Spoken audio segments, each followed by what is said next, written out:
chiquito me decían chapita, así que a mí chapear me encanta. Yo, chapeador. Buah, chaval, qué chapas, flipas,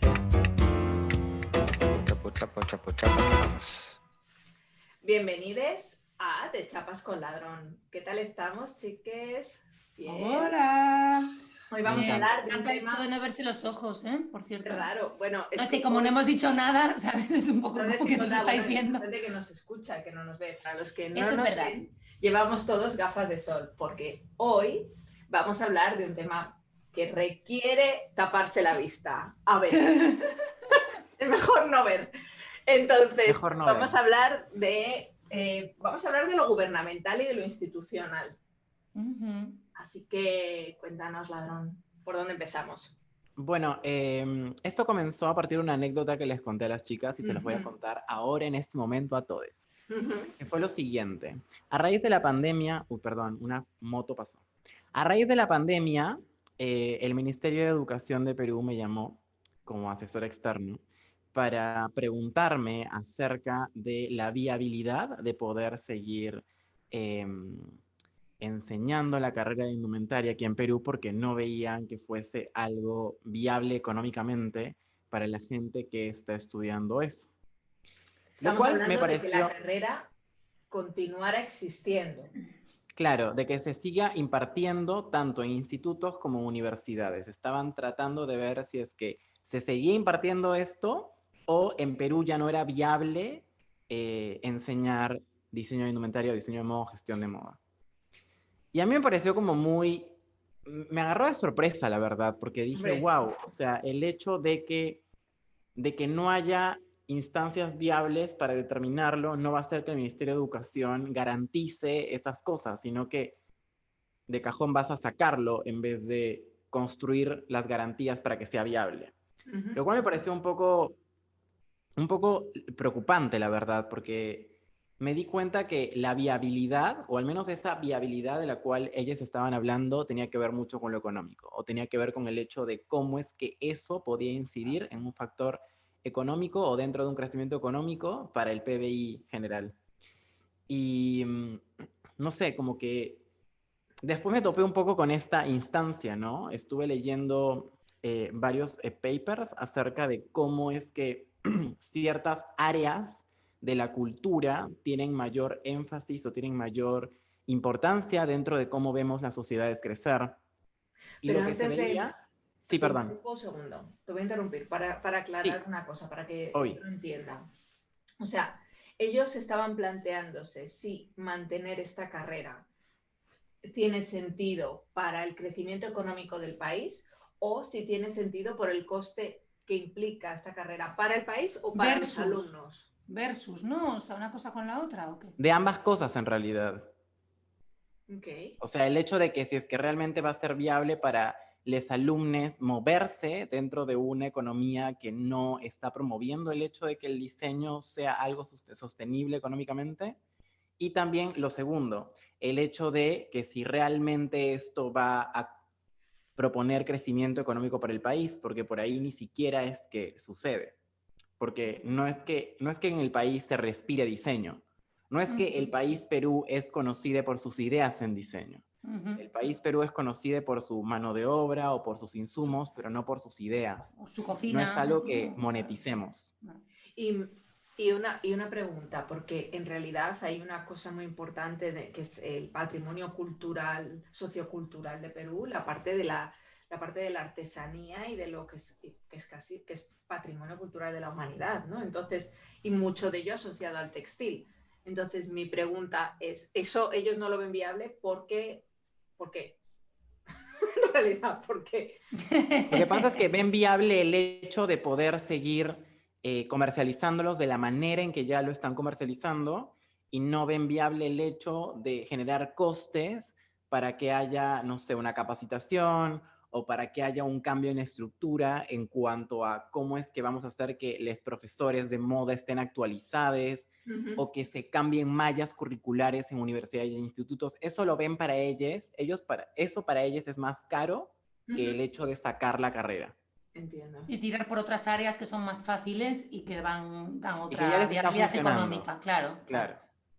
Claro, porque se trata de asentarlo ahí, ¿no? O sea, como de... Porque ¿cuánto tiempo puede llevar el grado? Entiendo que es un grado, ¿no? En indumentaria, o sea, como un Sí, equivalente a es un 240 grado. CTS.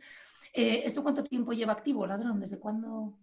Mira, la primera universidad que activó fue una universidad en la que yo fui profesor hace ya 3 años. Ujú. Ya no soy profesor hace 3 años en realidad. Que es la UPC, que lo tiene desde el 2012, si mal no recuerdo. O Ok. sea, la carrera básicamente tiene menos de 10 años en universidad, pero en instituto, ya desde finales de los 90, ya se está dando una carrera en instituto, Ajá. porque en instituto la carrera dura 3 años y en universidad dura 5. Para vosotros, instituto, perdona, sería un poco como lo que es aquí un ciclo formativo o una formación profesional. Es como en vez de ir a la Sí, universidad, voy a algo que me explica un oficio, ¿no? exactamente. Vale. Sí, como aquí sería, por ejemplo, aquí Sí, también hay ciclos como de... una separación. Claro, exacto, sí. Vale. Correcto, ¿no? Era por entender un poco el contexto, que yo creo que alguna vez lo habíamos comentado, pero no lo recordaba, para también entender que, claro, que no había un arraigo. Aquí realmente en España fue en 2011 cuando empezaron los programas públicos. Y ahí abrieron muchísimas escuelas de diseño en muchos puntos de la geografía española. Hasta entonces era pues Madrid, Barcelona y opciones todo el rato, vamos, siempre privadas, no existía otra opción. Entonces a partir de ahí sí que hubo un boom. Entonces nos estabas contando que habías empezado a leer unos papeles, que ahí es donde te corté. Sí. Ah, sí. Sobre este Que vínculo. era, claro, acerca de cómo es que en la cultura en general el crecimiento de un país está marcado más por lo económico que por lo cultural. Y eso preocupa un montón por el hecho de que más le estamos enfatizando un crecimiento de un país por su economía que por otras áreas que también son importantes, como lo que piensa su sociedad, como cómo se comporta culturalmente o cuáles son los valores que representan dentro de su escala de valores no sé, en X o Y periodo de tiempo. Entonces creo que eso es importante recalcarlo porque hablando acerca de este psicólogo croata que estuve leyendo un montón los últimos Dinos el 2 años, nombre, que este nombre es importante. Mihaly Csikszentmihalyi. Se los vamos a poner en escrito, no se Sí. preocupen. Sí. Pero es un psicólogo croata que se especializa en entender como fenómenos psicológicos a la creatividad y a la felicidad. Lo importante de su teoría es el hecho de que él siente que la creatividad, para que un país, para que un territorio, para que un pueblo, para que las personas de una comunidad entiendan a la creatividad tiene que ser practicada por las personas de esa comunidad. Si las personas de esa comunidad no practican creatividad o no la visibilizan en su día a día, la creatividad no puede ser practicada porque no se conoce. Y Claro. eso pasa mucho en Latinoamérica, el hecho de que los gobiernos están mucho más, importa mucho más un crecimiento económico que el hecho de que la gente practique creativamente. Entonces, no hay un desarrollo de lo creativo desde lo cotidiano, desde entender que todos somos creativos o desde entender de cómo es que puedo yo entender mi creatividad y hacer que otras personas se relacionen con ella.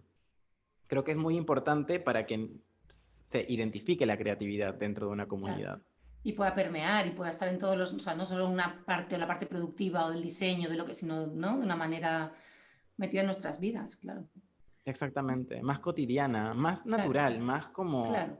Que igual en comer, mira, ahí que sí que sois una potencia, ¿no? A nivel culinario, yo creo que todo el mundo entiende que tú tienes tu receta, que tú haces esas cosas a tu manera y es un modo de expresión, ¿no? Es que es algo cultural que tiene que ver con los alimentos típicos de un lugar, es decir, tiene unos componentes brutales a nivel cultural, Pero entonces es esencial, ¿no? Podría esto extrapolarse, pero parece que cuesta a veces pasar de unas a áreas mí, a otras, ¿no? sí, a mí de hecho me llama la atención que justamente en el caso de Perú, sin tener conocimiento, pero sí, es verdad que gracias a la revolución culinaria y al hecho de que se ha convertido en una cosa tan importante a nivel global, está habiendo herramientas de inclusión social y de integración social a través de las cocinas, ¿no?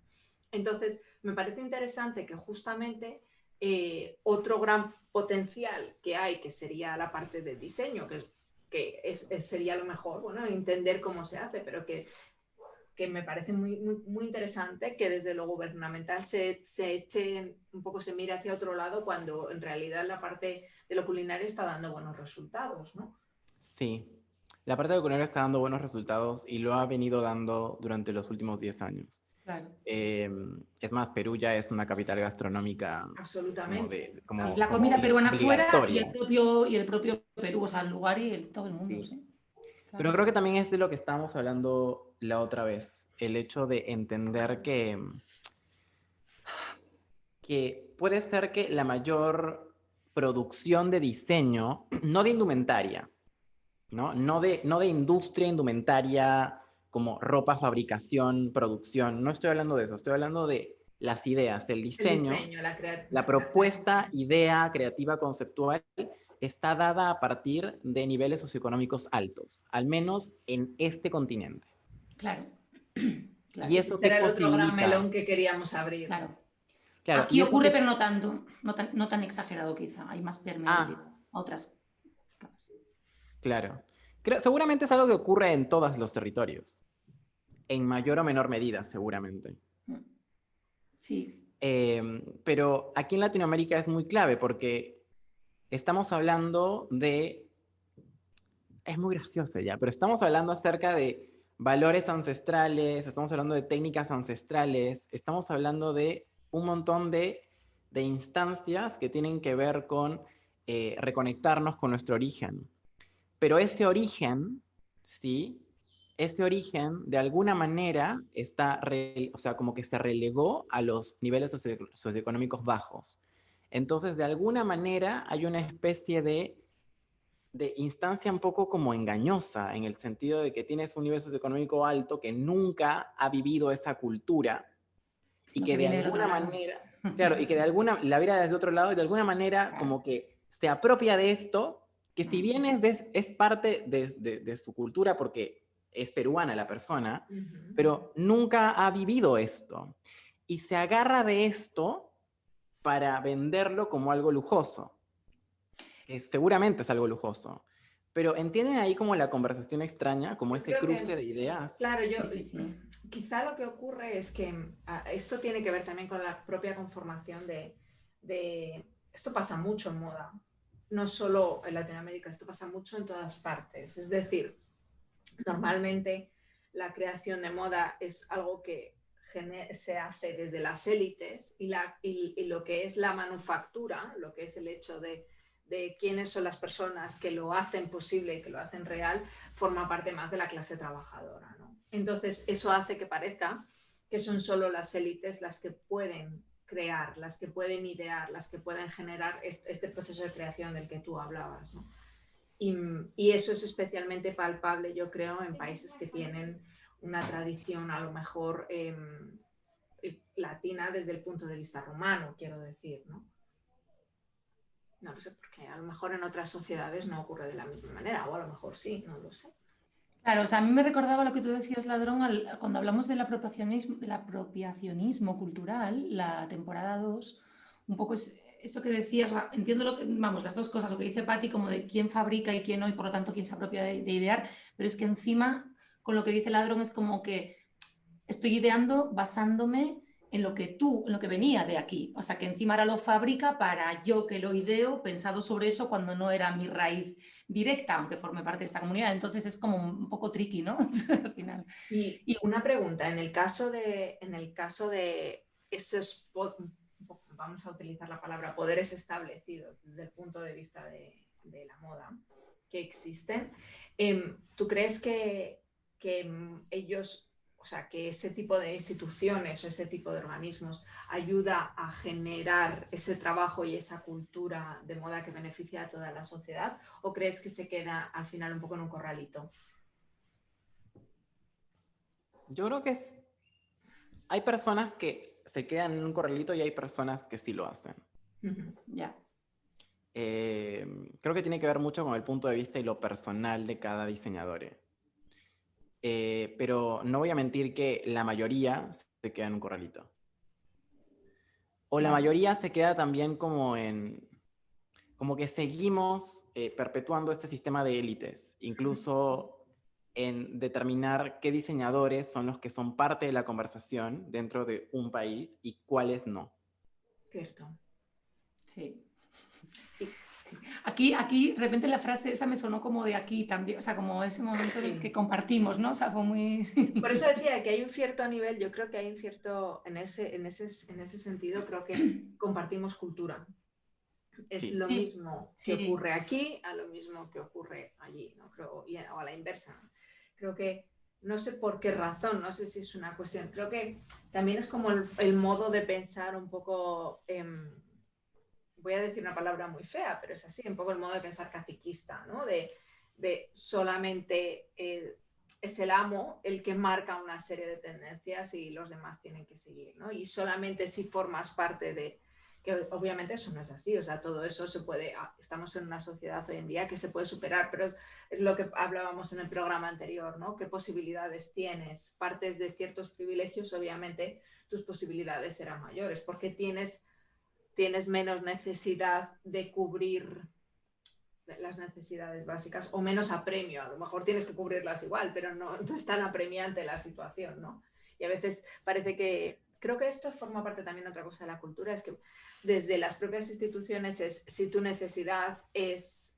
O sea, como que si no tienes las mismas privilegios, entonces, ¿qué haces dedicándote a algo creativo cuando lo que tienes que hacer es pico y pala para Algo salir productivo. Sí. Y eso sí es también herencia social. Y no es algo que he observado solamente, o sea, que ustedes observan seguramente en España y que yo observo en Perú. Cuando hacía yo indumentaria y participé en diferentes lugares de Latinoamérica, lo observé en todos esos lugares que participé. Lo observé en Chile, lo observé en Argentina, lo observé en Guatemala, lo observé en Bolivia, lo observé acá. Lo observé en Ecuador, es muy como que permea en sí en Latinoamérica el sistema de que la gente, o al menos la mayoría de los diseñadores son personas que tienen un nivel socioeconómico alto. Y de alguna manera siento, y ahora que estamos como concluyendo esto, tiene mucho que ver con esto que el Ministerio de Educación estaba planteándome. Claro. Porque si tenemos un país como Perú, que el nivel socioeconómico alto tiene un porcentaje muy bajo de población, seguramente si es que tú a una persona que tiene un nivel socioeconómico bajo le enseñas indumentaria, esa persona no va a poder prosperar como diseñador, como una persona que tiene un nivel socioeconómico alto en este escenario. Claro. Y por eso también cuando se habla, perdona Pati, de democratizar y de Instagram y un montón de cosas, es como permitir que, ¿no? que las cosas lleguen directamente sin tener todo ese montante. Pero aunque luego te enganche el sistema dentro de ese montante, si es que te posicionas, o sea que al final... ¿no? Es un poco la pescadilla que se muerde la cola. Claro. Si las propias instituciones no apuestan por democratizar estos estudios, claro, y por poner los medios para que esto pueda ser una profesión viable y un modo de creación de riqueza viable, entonces nunca lo va a ser, porque solamente los que tienen dinero propio para podérselo permitir van a ser quienes van a llevar a cabo estas iniciativas. Totalmente. Entonces, y luego al final demonizas algo, pero en el fondo tú tampoco estás poniendo los medios, entonces solamente permites que sean unos cuantos quienes estén en lo alto de la pirámide. Y de todas formas, estoy totalmente de acuerdo. Me parece súper poco responsable y súper cortoplacista no darse cuenta, o sea, está claro, y no es porque no sé, porque nos interese el tema o nos parezca a nosotros, pero el diseño, lo que es el diseño, el pensamiento del diseño, el pensar, construir, comunicar, para abordar cualquier momento de la vida y cualquier situación y aplicarlo a un montón de cuestiones, es como muy de futuro. Es como pensar que lo colaborativo no va a ser el futuro, que el futuro no van a ser las grandes migraciones, o sea, son como cosas que van a ocurrir o que va a haber pandemias, no sé si me explico, es como lo que nos va a tocar, entonces, que es una parte positiva a mi entender, que el diseño cada vez se entiende más como para que esté dentro de la sociedad de múltiples maneras. Entonces me parece como muy poco ver un poco por dónde van a ir los tiros, o sea, no sé, aparte de que no me convence por todo lo que estamos diciendo, me parece poco inteligente, porque creo que realmente eso va a ser importante cada vez más. Y yo te quería preguntar, Ladrón, ¿tú crees que hay propuestas que permitan, o crees que hay soluciones a la vista que permitan que esa creatividad o esos estudios o incluso esa forma de hacer creativa se siga ocurriendo en sociedad o cómo ves la situación actualmente? Ya. Mira, creo que como gobierno estaría bueno subsidiar mucho más proyectos que tengan que ver con el creativo a partir de concursos que obviamente estén determinados por diferentes, no sé, características, factores o instancias de los participantes. Siento que todavía no hay el apoyo económico institucional dentro, al menos dentro de la industria del diseño a nivel Perú. Como que no lo veo. Sí veo que hay apoyo para gastronomía, sí veo que hay apoyo para incluso artes visuales, hay becas, pero no lo veo dentro todavía al sector indumentario. Si bien hay Perú Moda, que es una feria bastante grande que se hace en abril, no sé si se va a hacer ahora, pero es más que nada una feria que tiene que ver con insumos y con productores de insumos, más que de diseño o de ideas, más que de ideación. Entonces, sí veo que esa podría ser una salida, ¿no? El incrementar la cantidad de subsidios que se pueden dar para este tipo de proyectos. Y también, ¿sabes que el sistema de incubación es increíble y está buenísimo? Que es algo que percibí mucho en Buenos Aires. El hecho de, hay un centro metropolitano de diseño que está determinado en Buenos Aires, que tiene incubadoras, es decir, que incuban a proyectos que aplican a ese centro. Y en esa incubadora les dan mentorías acerca de el desarrollo de sus proyectos, tanto a nivel empresarial, como a nivel ideación, como a nivel postventa. Entonces, Qué bien. y lo chévere es que les dan un espacio físico, les dan una oficina, les dan como un estudio para que estén incubados ahí. Qué bueno, muy Y les bueno hacen un eso. seguimiento. Creo que eso Eso también el dato lo podría vamos ser. a dejar también. Nos lo pasarás para dejarlo Sí. por escrito. Por si... Eso también podría ser una especie de programa que podría servir para que sea mucho más democratizable el poder ayudar a proyectos. Claro.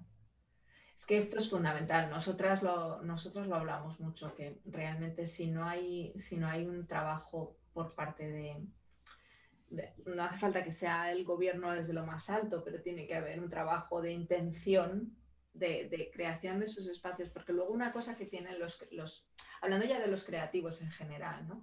Es que tienen ideas. Y las ideas es como los inventores, ¿no? Sirven para hacer cosas, sirven para traer lo que antes no existía o para ofrecer soluciones a los problemas, ¿no? Exactamente. Entonces, me parece un desacierto plantearse dejar de mantener unos estudios creativos del tipo que sean, porque la mayoría muchas veces además las personas que estudian moda de entrada a lo mejor no finalmente se dedican a moda, igual que hay gente que empieza en arquitectura y acaba en moda, ¿no? O sea, mira, como tú, efectivamente. Entonces, es este proceso el que es interesante, porque al final la creatividad es todo. ¿Y dónde vas a acabar? No se sabe, pero si tú puedes empezar a estudiar, si puedes empezar a formarte en diseño, luego probablemente darás respuesta a soluciones y ofrecerás cosas que ayuden a la sociedad en general, ¿no? Entonces, eso es cierto. importante que las instituciones se den cuenta de esto, ¿no? Claro, es fundamental. Pues vamos a ir cerrando. Lo único que nos gustaría es saber, cuando se sepa, cuando se tengan noticias de la evolución de la carrera, la verdad que estaría genial que nos contaras al final qué va pasando y seguir al tanto. Sí. ¿Qué irá a pasar eso? Sí, no sé qué irá a pasar, la verdad. Bueno, esperemos que se lo piensen y que se mantenga, por lo menos hasta darse cuenta de que es un error. También otra cosa que tiene que haber es mecenazgo por parte de estas élites. Un poco eso sería muy interesante, ¿no? No sé si existe actualmente, pero sí. Estamos, O sea, creo que el problema de que el mecenazgo, de que la incubación o de que el hecho de los subsidios no estén garantizados por el Estado hace que las élites todavía como que se sigan agrupando y se denominen y se denominen mecenazgos. Bueno, es que es como si en otro nivel, ¿no? Pero es sanidad pública, educación pública, aquí estamos en educación e información. O sea, estás en que si es desde lo público, en principio va a cubrir a todos. O sea, si no lo que dices tú, si no es una iniciativa que venga de ahí, pues efectivamente puede haber filantropía, vamos a decirlo así, que efectivamente vaya a la raíz y al talento, pero si no, normalmente se queda en la misma, ¿no? Circulando por lo Sí, mismo. en la misma Claro. circulando y Correcto. llamándose como otra cosa, que es un poco lo que pasa acá también, ¿no? El hecho de que las élites se agrupan y siguen como abriéndose solamente a gente que pertenece a ellas. Endogamia. También es lo normal, ¿no? Los grupos sociales al final Claro, se retroalimentan. Inevitablemente. Por eso no estoy muy de acuerdo con Latin American Fashion Summit. Ya, por esa parte que tienes, ¿no? Además, también a veces dices, no hay nada, está bien valorar lo que hay, pero también hay que ser crítico con lo que, ¿no? Con la parte que... Sí, Bueno, siento que también es Latin verdad American que Fashion Summit siempre podría ser un poco más inclusivo. Claro. Iniciativas como ellos lo que pueden hacer justamente es buscar talento y empezar a hacer. Efectivamente. Ellos ya hacen estos, ¿cómo se llama? Estos certámenes, entonces seguir buscando y abrirlo a que haya más gente para que puedan, no solamente sean unos pocos los invitados a la fiesta, ¿no? Y que además la crítica, ¿no? La crítica es para construir, por lo tanto, efectivamente, no se trata de que no tenga que ser eso, pero de que eso nos parece que pueda estar mejor planteado, ¿no? Incluyendo. Y más abierto y más integración Claro, dentro de ese mecenazgo que hacen. Claro, claro. Bueno, pues en esta bueno, lo dejamos. Pues qué guay. Muy bien. Muchas gracias. Que tengáis todos un super mes. Nos vemos en 4 semanitas, más o menos, o 5. Un placer. Más o menos. Un placer, chicas. Cuídense. Gracias. Me encanta esta charla de lentes de sol. Oh, sí. Y todas... Pero yo sin gafas de sol estoy un poco ciega. Chao.